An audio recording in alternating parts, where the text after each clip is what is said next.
Assalamualaikum warahmatullahi wabarakatuh. Nama saya Nur Ashikin binti Muhammad Faris. Saya merupakan pelajar PDPP ambilan Oktober 2022 di dalam option PJK. Baiklah, hari ini saya akan menganalisis satu isu berkaitan etika, perundangan guru serta hak-hak asasi manusia di dalam pendidikan bagi kursus EDUP 2132 Profesionalisme Keguruan. Isu yang saya akan analisis ialah kes berkaitan pencabulan pelajar. Okey, ini merupakan sedikit keratan mengenai isu tersebut. Saya akan terangkan dengan lebih lanjut secara ringkas mengenai kes tersebut pada slide yang berikutnya. Isu kes cabul ini diambil daripada sumber Berita Harian tahun 2011. Okey, secara ringkasnya, isu ini ialah mengenai guru disiplin di sebuah sekolah menengah di Ampang yang diperkas polis selepas didakwa mencabul 12 pelajar perempuan tingkatan 3. Jadi, isu ini melibatkan seorang guru lelaki yang berusia lewat 30-an yang didakwa ingin melakukan pemeriksaan tahap kesihatan ke semua pelajar sebelum merotan mereka kerana gagal hadir ke perhimpunan sekolah. Kejadian berlaku kira-kira jam 7.30 pagi di mana kesemua pelajar terbabit dilaporkan tidak mengikuti perhimpunan di sekolah kerana mendakwa ingin menyiapkan kerja sekolah di dalam kelas. Biarpun kesemua pelajar cuba menjelaskan perkara yang sebenar, guru terbabit tidak mempedulikan alasan itu tetapi sebaliknya memberitahu akan melakukan pemeriksaan kesihatan sebelum mengambil tindakan. Guru tersebut mendakwa bimbang tahap kesihatan pelajar akan menyebabkan mereka pengsan atau mengalami masalah jika dirotan membuta tuli. Guru lelaki terbabit memegang payudara semua pelajar perempuan dan difahamkan guru terbabit mengambil masa kurang daripada 10 saat untuk melakukan pemeriksaan bagi setiap pelajar pada peringkat pertama. Kemudian, guru disiplin tersebut bagaimanapun sekali lagi melakukan tindakan keji tersebut apabila dia mendakwa tidak berpuas hati dengan pemeriksaan kali pertama. Perbuatan keji kali kedua oleh guru itu didakwa memasukkan tangan ke dalam baju semua pelajar. Selepas berpuas hati, guru disiplin itu merotan tangan ke semua pelajar dan meninggalkan kelas berkenaan. Baiklah, sebelum saya menerangkan dengan lebih lanjut berkaitan etika dan perundangan guru serta hak-hak asasi manusia dalam pendidikan mengenai kes pencabulan ini, saya akan terangkan dahulu apakah itu gangguan seksual dan rogot. Okey, maksud gangguan seksual dapat diertikan sebagai apa jua kelakuan berunsur seksual yang tidak diingini oleh mangsa dan boleh dianggap sebagai satu pencabulan maruah atau penghinaan atau ancaman terhadap dirinya. Okey, gangguan seksual terdiri daripada gangguan secara, gangguan lisan, gangguan bukan lisan, gangguan visual, gangguan psikologi dan gangguan fizikal. Kita lihat dulu apakah itu gangguan lisan. Gangguan lisan ialah seperti usikan atau gurauan berunsur seks. Manakala gangguan bukan lisan pula ialah isyarat tangan yang membayangkan perlakuan seks. Gangguan visual ialah menunjukkan bahan lucah. Kemudian gangguan psikologi iaitu mengulangi jemputan yang tidak dilayani. Dan yang terakhir, gangguan fizikal iaitu sentuhan yang tidak diingini. Di dalam kes pencabulan yang saya akan bincangkan ini, ianya di bawah gangguan fizikal iaitu sentuhan yang tidak diingini oleh pelajar daripada guru disiplin tersebut. Bagi isu pencabulan ini, saya akan membincangkan tentang perundangan berkaitan guru dan pendidikan yang meliputi pertama, kod etika guru, kedua, peraturan tata kelakuan dan tata tertib, dan yang ketiga, hak asasi kanak-kanak. Baiklah, mari kita lihat dahulu apakah itu etika dan kod etika keguruan. Etika berasal daripada perkataan bahasa Inggeris iaitu etik. Perkataan etik pula berasal daripada bahasa Greek ethos yang membawa maksud sikap atau adat yang menentukan tingkah laku sesuatu golongan. Etika merupakan salah satu bidang falsafah yang mengkaji tentang betul atau salah dalam kehidupan seharian manusia. Kita pergi kepada kod etika keguruan pula. Kod etika memberi satu gambaran positif tentang sesuatu imej profesion kerana setiap ahli terikat dengan satu standard etika yang tinggi. Setiap guru dikehendaki mematuhi kod etikanya sendiri demi menjaga status, akhlak dan maruah dalam profesion keguruannya. Di Malaysia, tata susila profesion keguruan yang disarankan oleh Kementerian Pendidikan Malaysia merupakan landasan dan garis panduan untuk setiap guru menjaga imej profesionnya. Berikut merupakan tata susila profesion keguruan. Antaranya ialah tanggungjawab terhadap murid, tanggungjawab terhadap ibu bapa, tanggungjawab terhadap masyarakat dan negara, dan tanggungjawab terhadap rakan sejawat dan profesion keguruan.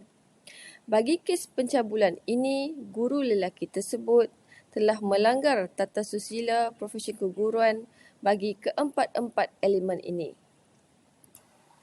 Bagi tanggungjawab terhadap murid, seseorang guru itu perlu mengutamakan kebajikan dan keselamatan murid daripada hal-hal lain. Bagi kes cabul ini, guru ini melakukan perkara yang tidak baik di mana murid akan berasa tidak selamat berada di sekolah.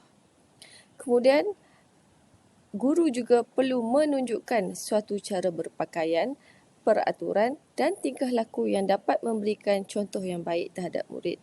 Bagi kes ini, guru ini telah menunjukkan contoh tingkah laku yang tidak baik terhadap murid. Kemudian, untuk tanggungjawab terhadap ibu bapa pula, seseorang guru itu perlu mengelakkan diri daripada mengeluarkan kata-kata atau melakukan sesuatu yang boleh menjejaskan kepercayaan murid dan ibu bapa.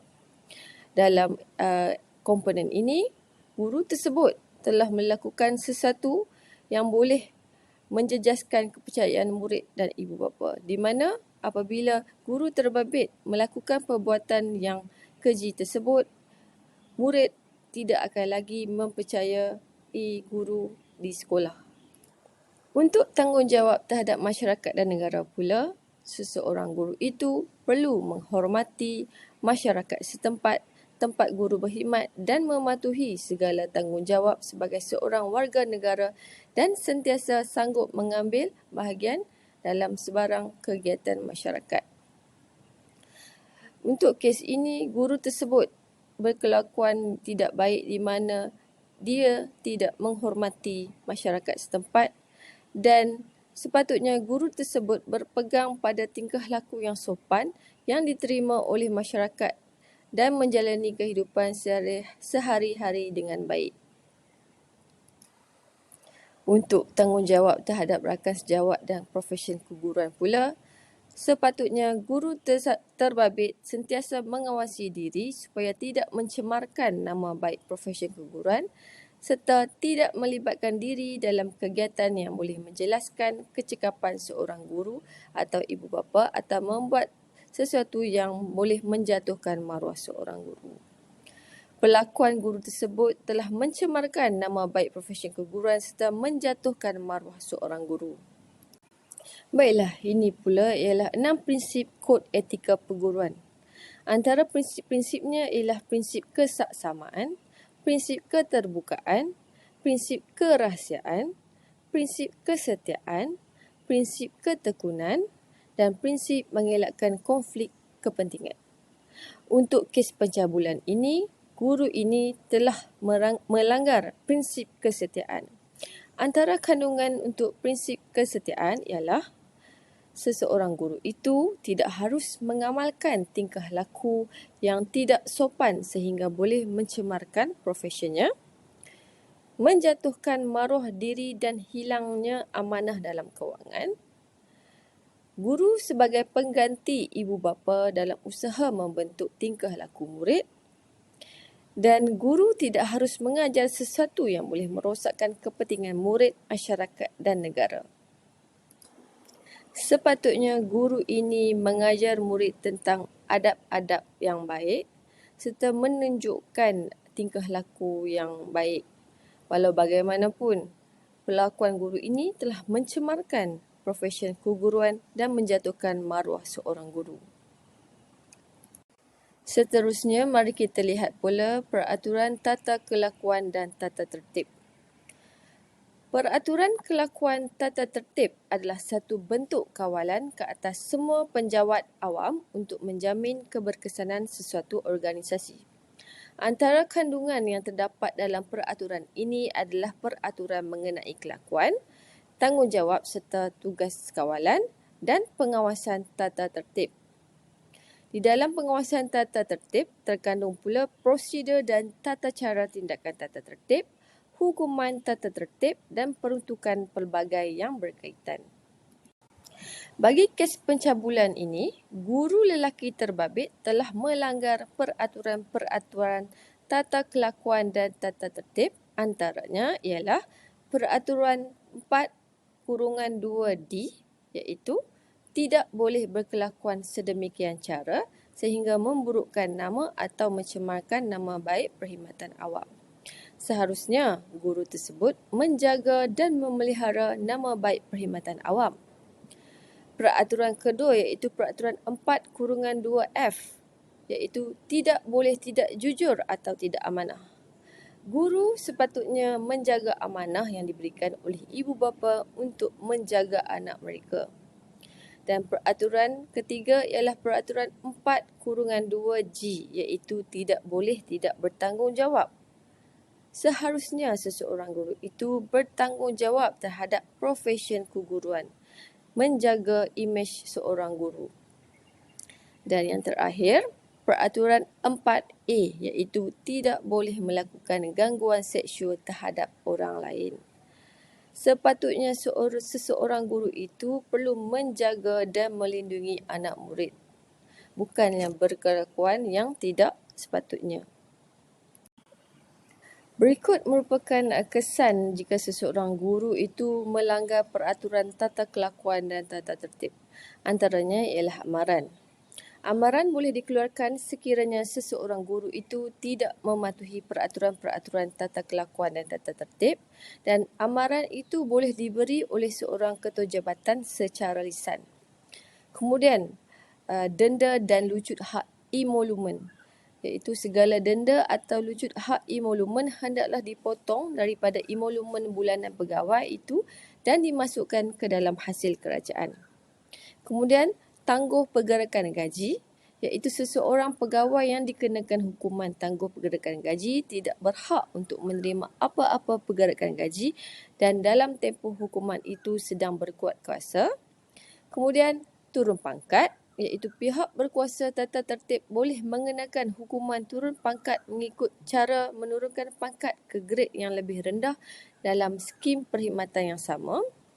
Turun gaji, iaitu pihak berkuasa tata tertib berkenaan boleh mengenakan hukuman turun gaji ke atas seseorang pegawai mengikut peruntukan berikut, iaitu diturunkan secara mendatar dalam peringkat gaji yang sama, penurunan gaji tidak boleh melebihi 3 pergerakan gaji dan tempoh hukuman tidak boleh kurang daripada 12 bulan tetapi tidak boleh lebih daripada 36 bulan.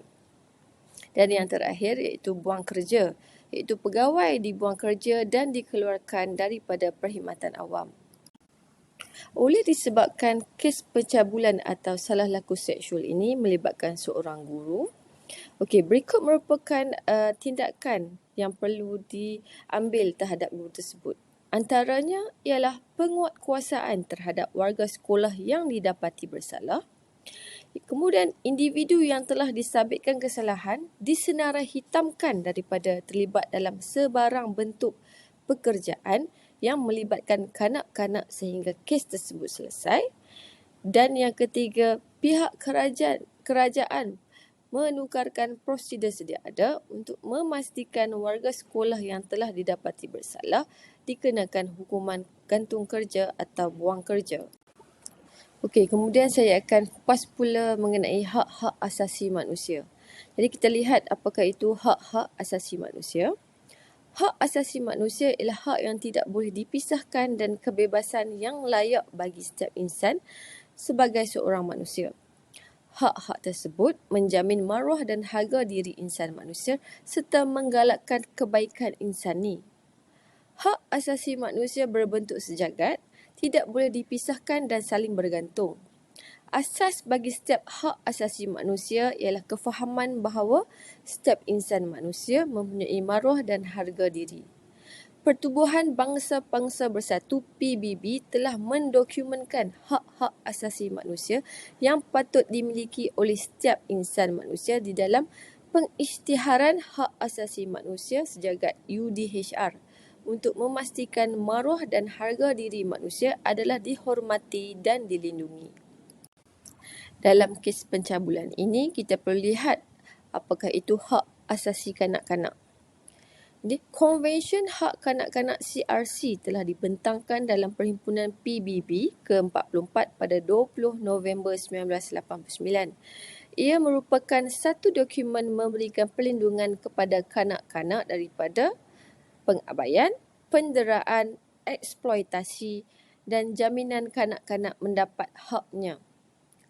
Konvensyen Hak Kanak-Kanak CRC diperlukan kerana banyak negara tiada struktur perundangan bagi kanak-kanak, perkembangan sihat kanak-kanak amat penting, kanak-kanak lemah berbanding orang dewasa, kanak-kanak mudah terjejas oleh apa jua yang dilakukan atau tidak dilakukan, dan kanak-kanak tidak berhak mengundi dan tidak mempunyai pengaruh politik dan ekonomi.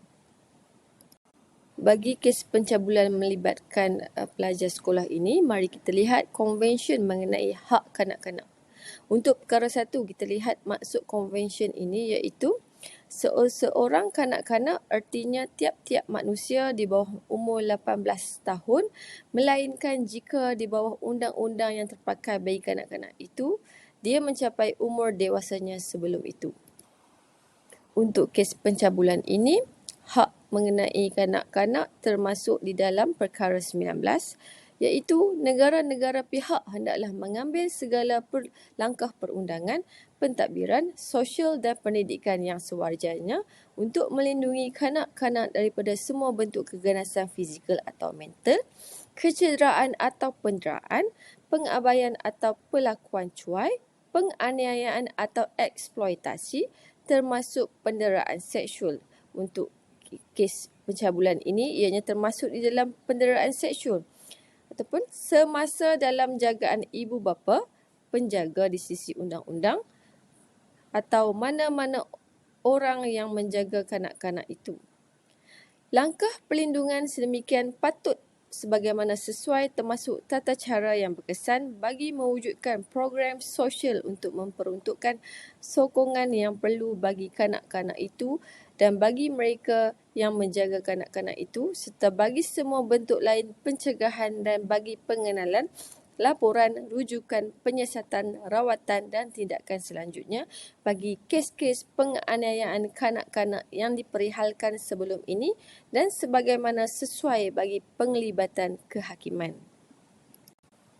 Okey, di sini saya senaraikan senarai undang-undang bagi melindungi kanak-kanak daripada gangguan seksual, antaranya Akta Kanak-Kanak 2001, Kanun Keseksaan, Akta Keterangan Saksi Kanak-Kanak 2007, Akta Undang-Undang Kesalahan-Kesalahan Seksual Terhadap Kanak-Kanak 2017 dan Akta Anti Pemerdagangan Orang dan Anti Penyeludupan Migran 2007. Jadi untuk kes pencabulan ini, saya akan terangkan lebih kepada Akta Undang-Undang Kesalahan-Kesalahan Seksual Terhadap Kanak-Kanak 2017. Bagi Akta Undang-Undang Kesalahan-Kesalahan Seksual Terhadap Kanak-Kanak 2017, tujuannya adalah untuk mewujudkan perlindungan yang lebih baik bagi kanak-kanak terhadap kesalahan seksual dan melindungi kepentingan dan kebajikan kanak-kanak serta mengadakan pencegahan berkesan.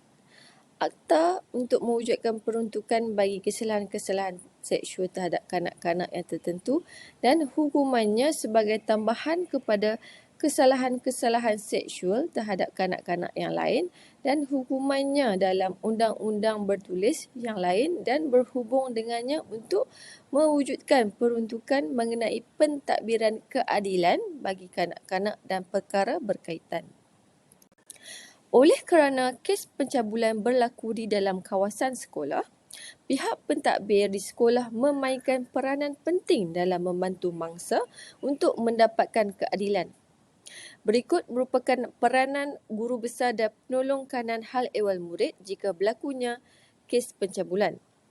Yang pertama, guru besar perlu melaporkan insiden kepada PPD ataupun pejabat pendidikan daerah, pihak polis tentang aduan yang diterima daripada guru, kaunseling atau penolong kanan hal ehwal murid, dan guru besar perlu bertindak dengan segera dan proaktif mengikut ketetapan Akta 792. Bagi penolong kanan hal ehwal murid pula perlu memaklumkan kepada pengetua atau guru besar tentang aduan yang diterima. Menasihati pengetua ataupun guru besar untuk menyegerakan laporan rasmi kepada PPD serta agensi yang berkaitan. Kemudian, bertanggungjawab membantu dan menyokong pengendalian kes dilaksanakan secara profesional oleh guru besar dan guru kaunseling. Mari kita lihat pula apakah implikasi gangguan seksual. Yang pertama, memberi impak terhadap perkembangan akademik mangsa, iaitu apabila emosi mangsa terjejas, sukar bagi mereka menumpukan perhatian di dalam bilik darjah dan mengekalkan motivasi untuk belajar.